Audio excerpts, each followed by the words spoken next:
আসসালামু আলাইকুম ওয়া রাহমাতুল্লাহি ওয়া বারাকাতুহু। আলহামদুলিল্লাহি রাব্বিল আলামিন ওয়াসসালাতু ওয়াসসালামু আলা সাইয়্যিদিল মুরসালিন আল মাবউসি রাহমাতাল লিল আলামিন নবিয়িনা মুহাম্মদ ওয়া আলা আলিহি ওয়া আসহাবিহি আজমাইন আম্মা বা'দ। ক্বালা আল্লাহু তাবারাকা ওয়া তাআলা ওয়া আনিশকুর লি ওয়া লিওয়ালিদাইক ওয়া ইলাইয়াল মাসির। সম্মানিত মুসলিম ভাই ও বোনেরা, দূরে কাছে দেশে প্রবাসে যে যেখান থেকেই আমার এই চ্যানেলের আলোচনা শুনছেন, সবাইকে মোবারকবাদ জানাচ্ছি। সকলের সুস্বাস্থ্য কামনা করছি এবং আজকে যে বিষয়ে আলোচনা করব, আশা করি আপনারা এটা গুরুত্ব সহকারে এটা শুনবেন, পালন করার চেষ্টা করবেন ইনশাআল্লাহ। আজকের আলোচ্য বিষয় হলো পিতামাতার মর্যাদা ও অধিকার এবং তাদের প্রতি সন্তানের দায়িত্ব কর্তব্য। সম্মানিত মুসলিম ভাই ও বোনেরা, মহান আল্লাহ তাআলা অতঃপর তার নবী মুহাম্মদ সাল্লাল্লাহু আলাইহি ওয়াসাল্লাম পৃথিবীতে সবচেয়ে আল্লাহ এবং তার রাসূলের পর পৃথিবীতে সবচেয়ে কাছের মানুষ, সবচেয়ে ভালোবাসার মানুষ, সবচেয়ে সম্মানের মানুষ, সবচেয়ে কল্যাণকামী মানুষ হলেন সম্মানিত পিতামাতা। সন্তান দুনিয়ায় আসার আগ থেকেই পিতামাতা তাদের সন্তানের সেবা চিকিৎসা কাজ শুরু করে দেন। ডাক্তারের শরণাপন্ন হন, সব রকমের চিকিৎসা গ্রহণ করেন, টাকা পয়সা সম্পদ খরচ করেন, অনাগত সন্তানকে নিয়ে অনেক বড় বড় স্বপ্ন দেখেন, তাদের ভবিষ্যৎ চিন্তা করেন। সেই সন্তান দুনিয়ায় আগমন করলো, যেই সন্তান দুনিয়ায় আগমন করলো, মা বাপ, দাদা দাদি, নানা নানি, আত্মীয় স্বজন সবাই খুশি হয়ে যায়, আনন্দিত হয়ে যায়, আনন্দ করে। তো তারা সন্তানের জন্য সুন্দর একটা নাম রাখেন, তার নিরাপত্তার জন্য আকিকা করেন, তারা নানা রকম সুন্দর সুন্দর পোশাক উপহার দেন। এইসব কারণেই কোনো সৎ সন্তান, সভ্য সন্তান, কৃতজ্ঞ সন্তান পিতামাতার অবাধ্য হয় না, অবাধ্যতা করে না। বৃদ্ধ বয়সে কোনো সন্তান তার পিতামাতাকে অবজ্ঞা করে না, অবহেলা করে না, বৃদ্ধাশ্রমে পাঠায় না, বরং সেবা করে, খেদমত করে, সম্মান করে, সদ্ব্যবহার করে, সাথে সাথে পিতামাতার জন্য দোয়াও করে। কারণ পৃথিবীতে আল্লাহ এবং তার রাসূলের পর সবচেয়ে বড় কল্যাণকামী হলেন পিতামাতা। তো কুরআনুল করিম এবং হাদিস শরীফে পিতামাতার ব্যাপারে যে নির্দেশনা দেওয়া হয়েছে, তাদের জীবিত অবস্থায় এবং দুনিয়া ছেড়ে চলে যাওয়ার পর তাদের প্রতি কি দায়িত্ব কর্তব্য, এই সম্পর্কে আমি 4-5টা হাদিস বলবো। আশা করি আপনারা এগুলো মনোযোগ সহকারে শুনবেন। সম্মানিত দিনী ভাই ও বোনেরা, মহান আল্লাহ রাব্বুল আলামিন সূরা ইসরা এর 23 এবং 24 নম্বর আয়াতের মধ্যে বলেন, আউযু বিল্লাহি মিনাশ শাইতানির রাজীম, ওয়া ক্বাদা রাব্বুকা আল্লা তা'বুদু ইল্লা ইয়্যাহু ওয়া বিল ওয়ালিদাইনি ইহসানা ইম্মা ইয়াবলুগান্না ইনদাকাল কিবারা আহাদুহুমা আও কিলাহুমা ওয়ালা তাকুল লাহুমা উফফিন ওয়ালা তানহারহুমা ওয়া কুল লাহুমা কাওলান কারীমা ওয়াখফিদ লাহুমা জানাহাজ যুল্লি মিনার রাহমা ওয়া কুর রাব্বিরহামহুমা কামা রাব্বায়ানি সাগীরা। হে নবী, আপনার রব সিদ্ধান্ত নিয়ে দিয়েছেন এই মর্মে যে ইবাদত শুধু তারই করতে হবে, তাকে ছাড়া আর কারো ইবাদত করা যাবে না। এবং তোমরা তোমাদের পিতামাতার প্রতি সৌজন্য ব্যবহার করবে, সুন্দর ব্যবহার করবে। তাদের তোমার নিকট যখন তাদের কেউ অথবা উভয়ে বৃদ্ধ বয়সে যখন পৌঁছে যান, তখন তোমরা তাদের উদ্দেশ্যে কখনোই উফ, আহ, ইস এরকম কোনোভাবে কোনো কটু কথা শোনার পর তুমি রাগ করে বলতে যাবে না, উফ বলবে না। ওয়ালা তানহারহুমা, তাদেরকে ধমকাবে না, শাসাবে না। এরপরে হলো কুল লাহুমা কাওলান কারীমা, তাদের সাথে সবসময় সম্মানজনক, সম্মান মর্যাদা বিবেচনায় রেখে তাদের সাথে কথা বলবে। ওয়াখফিদ লাহুমা জানাহা যুল্লি মিনার রাহমা, দয়া মায়ার ডানাকে, বাহুকে তাদের সামনে অধঃপতিত করে রাখবে, নিম্নগামী করে রাখবে। মানে এটা তুলনা দেওয়া হয়েছে, এটা সাদৃশ্যতা দেখানো হয়েছে। পাখি যেমন তার বাচ্চাকে, মুরগি তার বাচ্চাকে যেমন ডানাকে নরম করে মেলে দেয় এবং তার ডানার নিচে বাচ্চাদেরকে নিয়ে যায়, আশ্রয় দেয়, বৃষ্টি বাদলের দিনে যেমন নিরাপদে আগলিয়ে রাখে, ঠিক তেমনিভাবে আল্লাহ তাআলাও বলতেছেন, তুমি তোমার দয়ামায়ার বিনয়ের ডানাকে তাদের সামনে অবনত করে রাখবে। অকুল, আর তুমি বলবে রব্বির হামহুমা কামা রব্বায়ানি সাগীরা, হে আমার রব, তাদের প্রতি সেইভাবেই আপনি দয়া করুন, মায়া করুন, যেভাবে ছোট্টবেলায় তারা আমাকে দয়া করেছেন, মায়া করেছেন। সুবহানাল্লাহ। সূরা ইসরা 23 এবং 24 নম্বর আয়াত। সূরা নিসার 36 নম্বর আয়াতে আল্লাহ তাআলা বলছেন, উবুদুল্লাহ ওয়া লা তুশরিকু বিহি শাইআ ওয়া বিল ওয়ালিদাইনি ইহসানা, তোমরা আল্লাহর ইবাদত করো, তার সাথে কোনো কিছুকেই শরীক করো না, আর পিতা মাতার প্রতি সুন্দর ব্যবহার করো, তাদের সেবা করো, খেদমত করো। সুবহানাল্লাহিল আযীম। সূরা লুকমানের 14 নম্বর আয়াতে আছে, আনিশকুর লি ওয়া লিওয়ালিদাইক, তুমি আমার শুকরিয়া আদায় করো, কৃতজ্ঞতা প্রকাশ করো, এবং তোমার পিতা মাতারও শুকরিয়া আদায় করো, কৃতজ্ঞতা প্রকাশ করো। সুবহানাল্লাহিল আযীম। কিন্তু আজকের এই জমানায় ছেলেরা, মেয়েরা অনেকে করে কি, জীবিত পিতা মাতাকে নকল কাগজ দ্বারা মৃত দেখিয়ে জমি বিক্রি করে ফেলায়, এবং বাড়ি এবং বাড়ি থেকে বের করে দেয়, এবং দুর্বল অসহায় তারা যখন বার্ধক্যে পৌঁছে যান, তখন দুর্বল অসহায় হয়ে যান, তখন খেদমতের মুখাপেক্ষী হয়ে যান, সেবার মুখাপেক্ষী হয়ে যান। এই সময় তারা রাস্তায় ফেলে আসে, এই আপনার টিলার পাশে রেখে আসে, নাউজুবিল্লাহ জালিক, এইরকম নোংরামি, নষ্টামি, অবাধ্যতামূলক, নাফরমানিমূলক কাজ করা হয় পিতামাতার সাথে। এই ধরনের নাফরমানিমূলক কাজ ইসলাম সমর্থন করে না। কোনো মুসলমান ছেলে মেয়ে তার পিতামাতার সাথে এই ধরনের আচরণ করতে পারে না। নবী করিম সাল্লাল্লাহু আলাইহি ওয়াসাল্লাম বলছেন, মান সাররাহু আন ইউমাদ্দা লাহু ফি উমরিহি ওয়া ইযাদু ফি রিজকিহি ফালিয়াবুররা ওয়ালিদাইহি ওয়া লিয়াসিল রাহিমাহু, রাওয়াহুল ইমাম আহমদ। যে ব্যক্তি পছন্দ করে যে তার আয়ুকে আল্লাহ তাআলা বৃদ্ধি করে দিন, দীর্ঘ করে দিন, তার রিজেককে আল্লাহ তাআলা বৃদ্ধি করে দিন, তাহলে সে যেন তার পিতামাতার সাথে যেন সদাচার করে, সৌজন্য ব্যবহার করে, এবং রক্ত সম্পর্কিত আত্মীয়দের সাথে যেন সম্পর্ক রক্ষা করে চলে। রক্ত সম্পর্কে আত্মীয় মানে হলো মায়ের সূত্রে, বাপের সূত্রে যারা আত্মীয়, দাদা দাদি বাপের সূত্রে আছেন, দাদা দাদি, ফুফু চাচা ইত্যাদি, ফুফুতো ভাই বোনেরা, চাচাতো ভাই বোনেরা। আর মায়ের সূত্রে আছেন মামা, খালা, নানা নানি, এবং তাদের আরো যারা আছেন খালাতো ভাই বোন, মামাতো ভাই বোন। এই মায়ের সূত্রে এবং বাপের সূত্রে যারা ঘনিষ্ঠ আত্মীয়, তাদের সাথে সুসম্পর্ক রক্ষা করে চলা।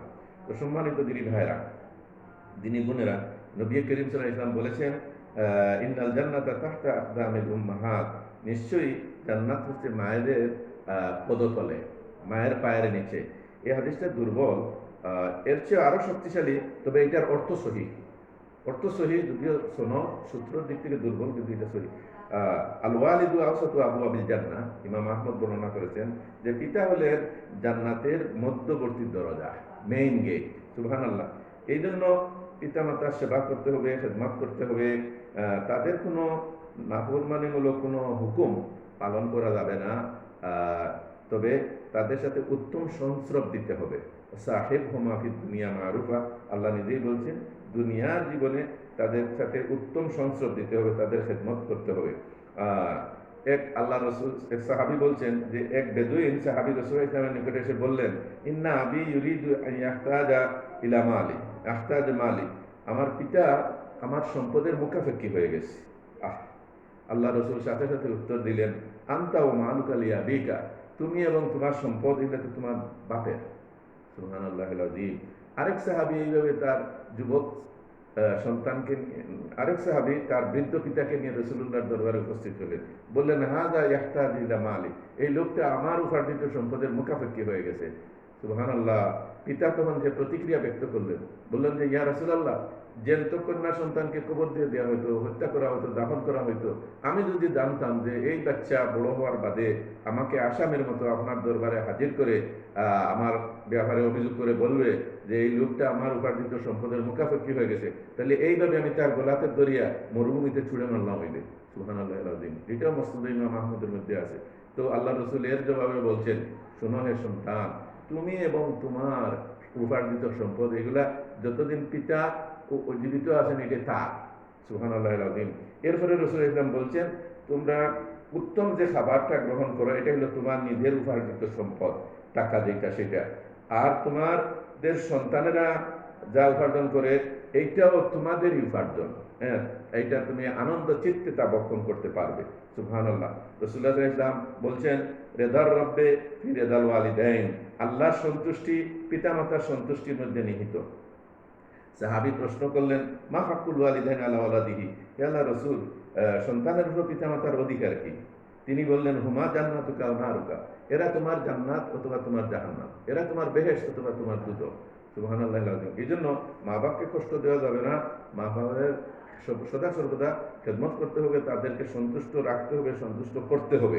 রাসূলুল্লাহ সাল্লাল্লাহু আলাইহি ওয়াসাল্লাম বলছেন, লা ইয়াজি ওয়ালাদুন ওয়ালিদাহু ইল্লা ইয়াজিদাহু মামলুকান ফায়াশতারিহি ফায়ুরতিকুহু, কোন সন্তান তার পিতার বিনিময় দুনিয়াতে প্রতিদান দিতে পারবে না, তবে যদি সে বড় হওয়ার পর তার পিতাকে কারো কৃতদাস হিসাবে পায়, দুর্ভাগ্যবশত পিতা কৃতদাস হয়ে গেছে, তখন ওই মালিকের কাছ থেকে যদি কিনে নেয়, তাহলে পিতা যদি আজাদ হয়ে যায়। এইভাবেই আরেক হাদিসে আছে যে তার কোন সন্তান তার পিতামাতার প্রতিদান দিতে পারে না, দুনিয়া বিনিময় দিতে পারবে না, তবে তাদেরকে যদি সে কারো কৃতদাস পায় আর এই মালিক থেকে যদি মা বাপকে কিনে ফেলে, তাহলে তো তারা আজাদ হয়ে যান, স্বাধীন হয়ে যান। এই হাদিসটি ইমাম আহমদ বর্ণনা করেছেন, ৭,১৪৩ নম্বর হাদিস। রাসূলুল্লাহ সাল্লাল্লাহু আলাইহি ওয়াসাল্লামকে প্রশ্ন করা হয়েছে, আইয়ুল আমলে আহাব্বু ইলাল্লাহি আযজা ওয়া জাল্লা, আল্লাহর কাছে সবচেয়ে পছন্দনীয় কাজ কি? তখন তিনি বললেন, আসসালাতু লিওয়াক্তিহা, সময় মতো নামাজ পড়া।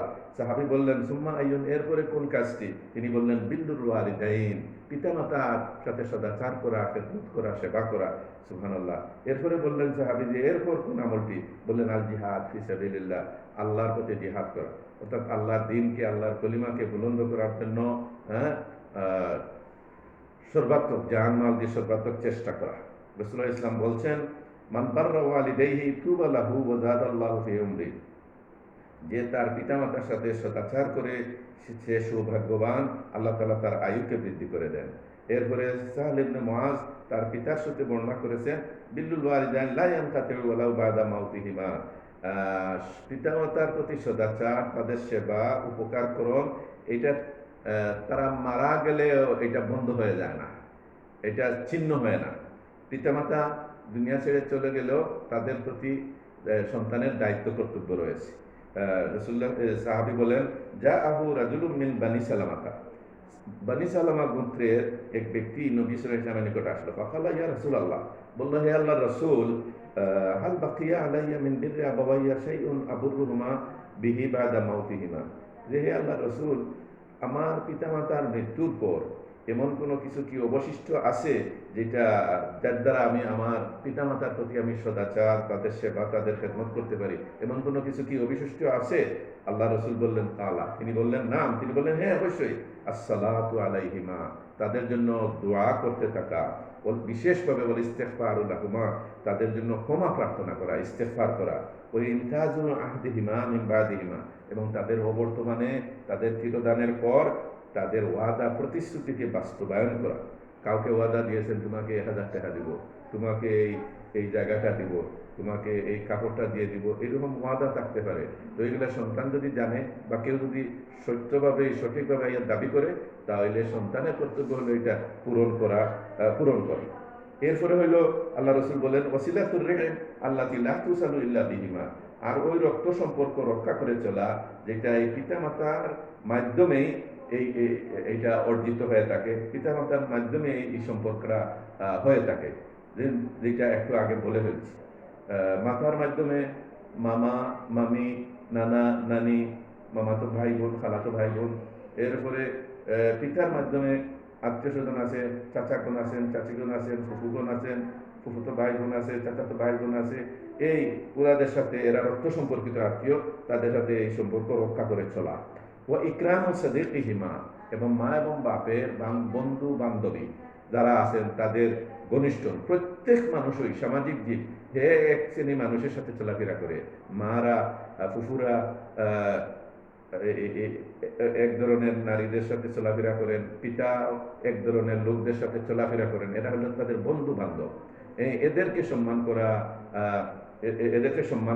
এদেরকে মাঝে মাঝে হাদিয়া দেওয়া। এই হাদিয়া দিলে কি দোয়া করবে যে আমার অমুকের ছেলে অমুক, অমুকের মেয়ে অমুক আমাকে এই জিনিসটা দান করছে, আল্লাহ আজ আমার অমুক নাই, কবরে চলে গেছেন, আল্লাহ তাকে মাফ করো, রহম করো, জান্নাত দান করো, এইভাবেই কৃতজ্ঞতার নিদর্শন স্বরূপ তারা এই ধরনের কথা বলে থাকেন। সুবহানাল্লাহিল আযীম। সম্মানিত দিনী ভাইয়েরা, নির্গুণেরা, এই একটা জরুরি হাদিস, আপনারা এটা লক্ষ্য করুন। ইন্নাল্লাহ আযজা ওয়া জাল্লা লা ইয়ারফাউ দারাজাতা লিল আবদিস সালিহ ফিল জান্নাতি, যে আল্লাহ রাব্বুল আলামিন কোন নেক বান্দার মর্যাদাকে জান্নাতে বৃদ্ধি করে দেন, সমুন্নত করে দেন।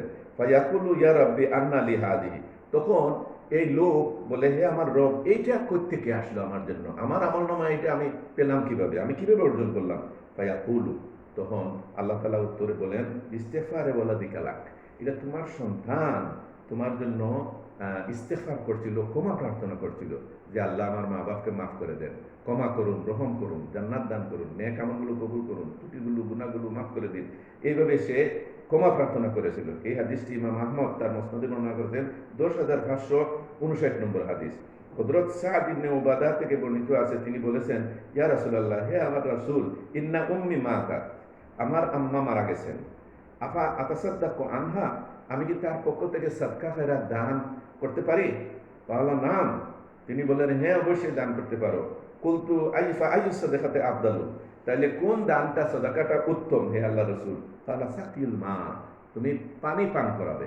সুবহানাল্লাহ, রাওয়াহুন নাসাঈ, এই হাদিসটি ইমাম নাসাঈ বর্ণনা করেছেন। তো পানি পান করানো, খাবার খাওয়ানো, এই নিজের পক্ষ থেকে, নিজের মা বাপের পক্ষ থেকে, অর্থাৎ নিয়ত করে দান করা, নিয়ত করে সাদাকা খায়রাত করা। যেমন এইভাবে বলা, হে আল্লাহ, এই দান, এই হাদিয়া আমার পক্ষ থেকে, আমার পরিবারের পক্ষ থেকে, আমার সন্তানের পক্ষ থেকে, আমার পিতা মাতার পক্ষ থেকে, দাদা দাদি নানা নানির পক্ষ থেকে, এইভাবে নিয়ত করে দান করা, সাদাকা করা, মানুষকে খাওয়ানো, পান করানো তাদের পক্ষ থেকে। সুবহানাল্লাহ। এরপরে নিজের ও তাদের পক্ষ থেকে উপকারী, উপদেশপূর্ণ ধর্মীয় কিতাব বিলি করা, দান করা।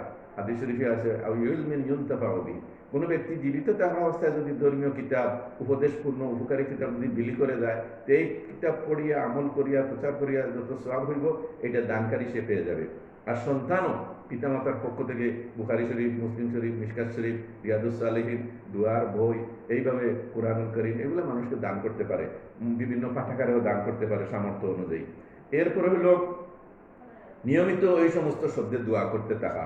রব্বির হামহুমা কামা রাব্বায়ানি সাগীরা, হে আমার রব, তাদেরকে সেইভাবে রহম করুন, দয়া করুন, যেভাবে ছোট্টবেলায় আমাকে তারা দয়া করেছেন, মায়া করেছেন। সুবহানাল্লাহ।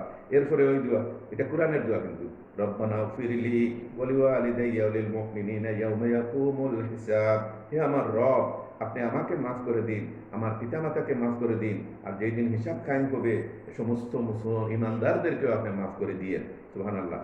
এটা আরো ব্যাখ্যা করতে দোয়া আসছে আরেকটা আয়াতে কোরআনের, রব্বির ফিরলি ওয়ালিওয়ালিদাইয়া ওয়ালিমান দাখালা বাইতিয়া মুমিনান ওয়ালিল মুমিনিনা ওয়াল মুমিনাত, হে আমার রব, আমাকে ক্ষমা করুন, আমার পিতামাতাকে ক্ষমা করুন, আর মুমিন অবস্থায় যে আমার ঘরে প্রবেশ করেছে তাকেও ক্ষমা করে দিন, এবং পৃথিবীর সমস্ত ইমানদার নারী, সমস্ত ইমানদার পুরুষদেরকে আপনি ক্ষমা করে দিন। সুবহানাল্লাহ। এই জাতীয় শব্দে ক্ষমা প্রার্থনা করলে আদম আলাইহিস সালাম থেকে নিয়ে এই যুগ পর্যন্ত পৃথিবীতে যত ইমানদার নারী পুরুষ আছেন, সকলের সংখ্যা অনুযায়ী একটা একটা নেকি এই দোয়াকারীর আমলনামায় আল্লাহ তাআলা লিপিবদ্ধ করে দেন। সুবহানাল্লাহ।